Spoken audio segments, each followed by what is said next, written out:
Os melhores contos. Apresentação e narração: Agnello Fedel. Edição: Paulo Henrique de Oliveira. Toda semana um novo conto e informações interessantes sobre seus autores.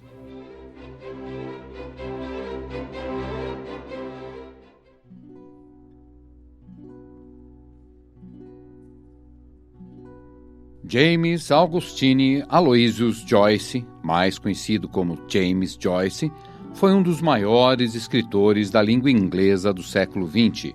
Nasceu a 2 de fevereiro de 1882 em Dublin, Irlanda.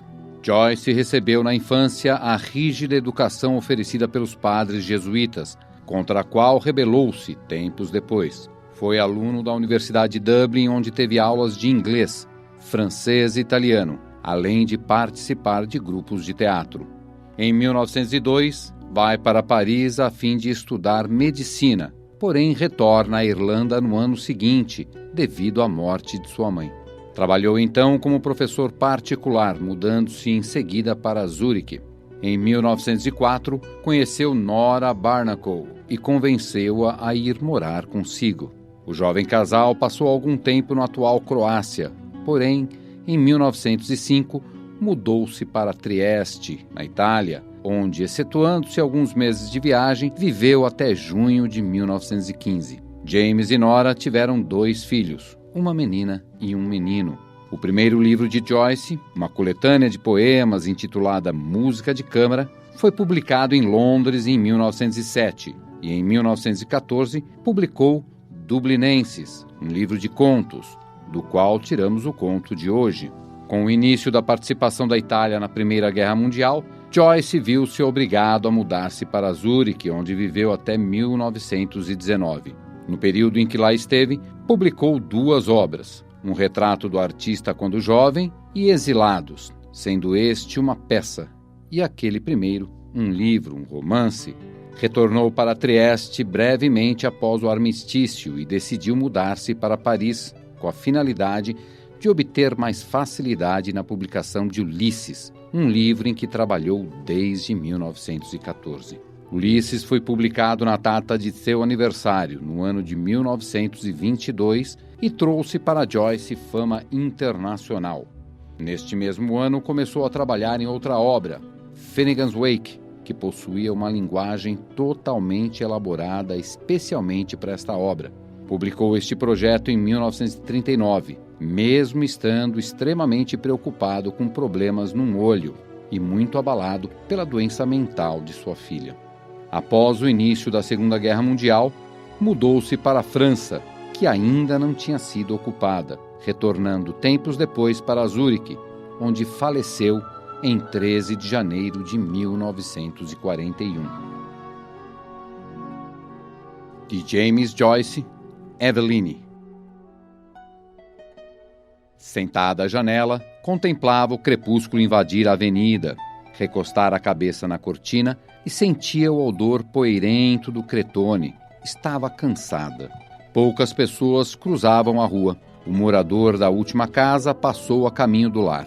Ouviu os passos ressoarem na pedra da calçada e depois esmagarem o cascalho diante das casas de tijolos vermelhos. Antigamente havia ali um terreno baldio, onde, ao entardecer, ela brincava com as crianças dos vizinhos.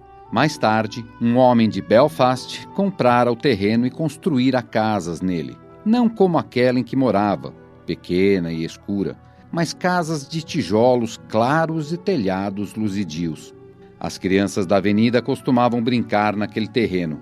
Os Devines, os Waters, os Duns, o pequeno Keogh, que era manco, ela, seus irmãos. Ernest, porém, nunca brincava. Era grande demais. Seu pai muitas vezes expulsara-os dali, perseguindo-os com uma bengala preta, mas geralmente o pequeno Keogh ficava de guarda e dava o alarme quando ele aparecia. Apesar de tudo, pareciam ter sido felizes nessa época. O pai não era tão mau e, além disso, sua mãe ainda vivia. Muitos anos haviam passado.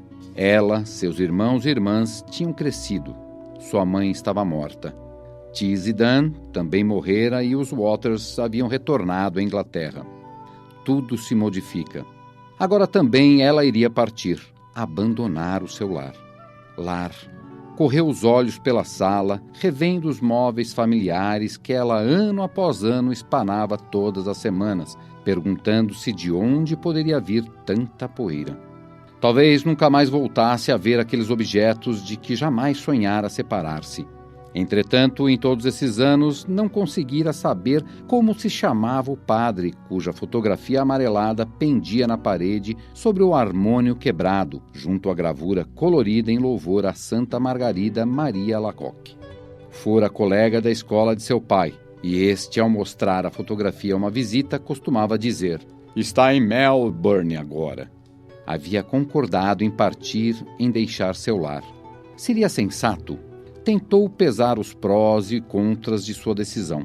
Bem ou mal, tinha em casa abrigo e comida. Vivia entre pessoas que sempre conhecera. Precisava, é claro, trabalhar pesado em casa e no emprego. Que diriam na loja ao saberem que fugira com um homem? Que era uma tola, talvez, e preencheriam a vaga publicando o anúncio no jornal. A senhorita Gavan ficava contente. Sempre vivera de ponta com ela, especialmente quando havia alguém por perto. "Senhorita Hill, não vê estas senhoras esperando? Por favor, senhorita Hill, esperte-se." Mas em seu novo lar, num país desconhecido e longínquo, tudo seria diferente. Estaria casada, ela, Eveline. As pessoas iriam tratá-la com respeito e não sofreria como sua mãe. Mesmo agora, aos 19 anos, era às vezes ameaçada pela violência do pai.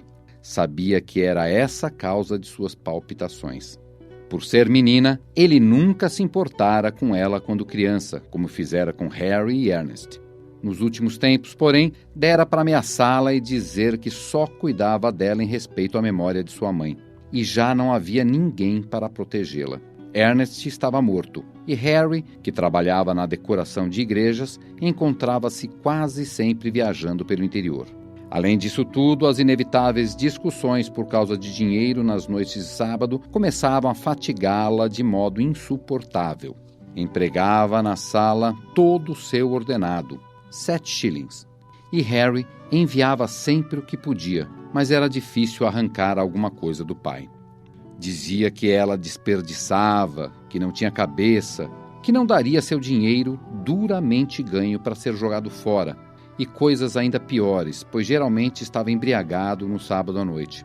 Acabava por entregar-lhe o dinheiro, perguntando-lhe se ia ou não comprar mantimentos para o almoço de domingo.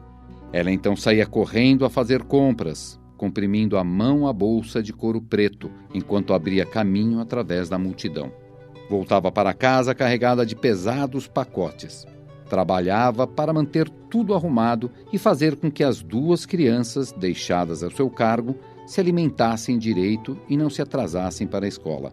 Era trabalho duro, vida dura, mas agora que ia partir não a julgava uma vida totalmente indesejável. Estava prestes a tentar uma existência nova com Frank. Ele era amável, humano, tinha um grande coração. Partiria à noite de navio para tornar-se sua esposa e com ele viver em Buenos Aires, onde um lar os aguardava. Com que nitidez recordava-se de quando o encontrara pela primeira vez. Estava hospedado numa casa na rua principal, que ela costumava frequentar. Parecia ter acontecido há apenas algumas semanas. Estava parado no portão, o boné atirado para trás, os cabelos em desalinho sobre a testa bronzeada. Foram apresentados. Todas as noites ia esperá-la à saída da loja e acompanhava-a até em casa. Levou-a a assistir A Jovem Boêmia e ela ficou enlevada ao ver-se em companhia dele numa parte do teatro em que nunca fora antes. Frank gostava imensamente de música e tinha alguma voz.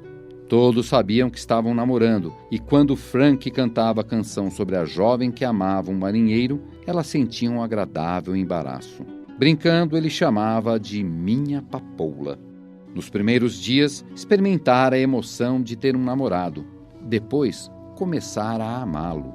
Frank sabia histórias sobre lugares distantes. Principiara como grumete, viajando para o Canadá num navio de Allan Line, com um soldo de 1 libra por mês.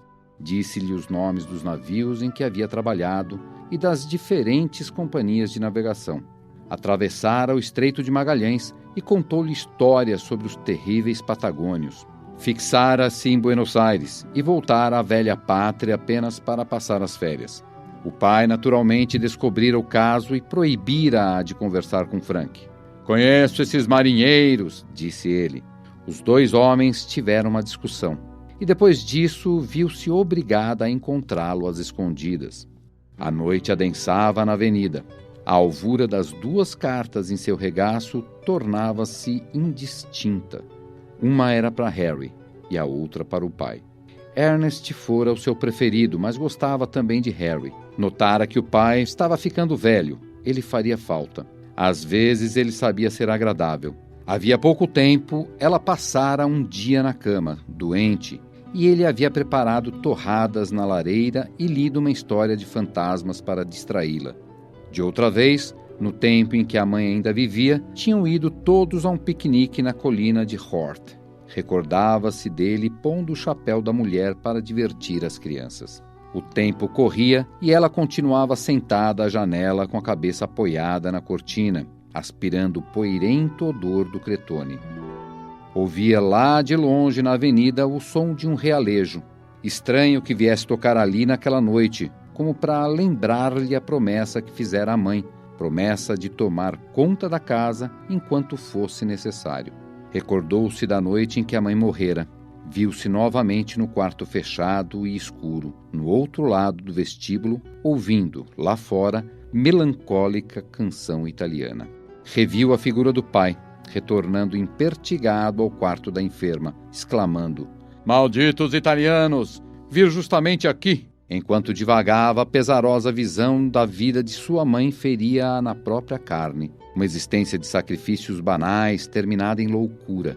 Estremeceu ao recordar-lhe a voz, gritando em desvairada insistência: "Dereval Seral! Dereval Seral!" Levantou-se num súbito impulso de terror. Fugir. Frank a salvaria. Dar-lhe-ia vida. Talvez até amor. Queria viver. Por que haveria de ser infeliz? Tinha direito à felicidade. Frank ia envolvê-la em seus braços, protegê-la. Ele a salvaria. Em meio ao povo, na movimentada estação de embarque de North Wall, Frank apertava sua mão e tentava repetidamente dizer-lhe algo a respeito das passagens. A estação estava repleta de soldados com sacos de viagem de pano marrom. Pelos largos portões do embarcadouro, viu de relance a massa escura do navio, atracado a mole com as vigias iluminadas. Não respondia a Frank. Sentia o sangue fugir de seu rosto e, em angustiada indecisão, pedia a Deus que orientasse, que lhe mostrasse o caminho certo. O navio lançou um longo e triste apelo no nevoeiro. Se partisse, amanhã estaria no mar em companhia de Frank, navegando para Buenos Aires. As passagens estavam reservadas. Poderia voltar atrás depois de tudo o que havia feito por ela? A angústia provocava-lhe náuseas e seus lábios moviam-se numa prece fervorosa. A sineta do cais retiniu em seu coração. Frank puxou-a pela mão. "Vem!" Turbilhando, os mares do mundo envolviam seu coração. Frank arrastava-a para eles. Ia naufragá-la. Com ambas as mãos, agarrou-se às grades de ferro. "Vem!"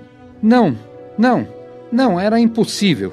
Em desespero, suas mãos crispavam-se. Do vórtice que a submergia, lançou um grito de angústia. "Eveline! Eve!" Frank precipitou-se para o outro lado da barreira e gritou-lhe que o seguisse. Ordenavam-lhe que se movesse, mas continuava a chamar por ela.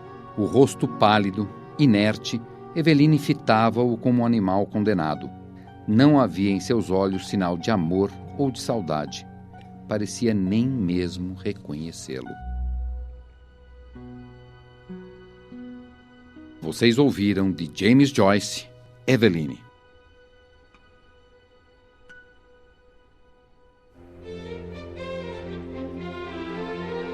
Os melhores contos. Apresentação e narração, Agnello Fedel. Edição, Paulo Henrique de Oliveira. Toda semana um novo conto e informações interessantes sobre seus autores.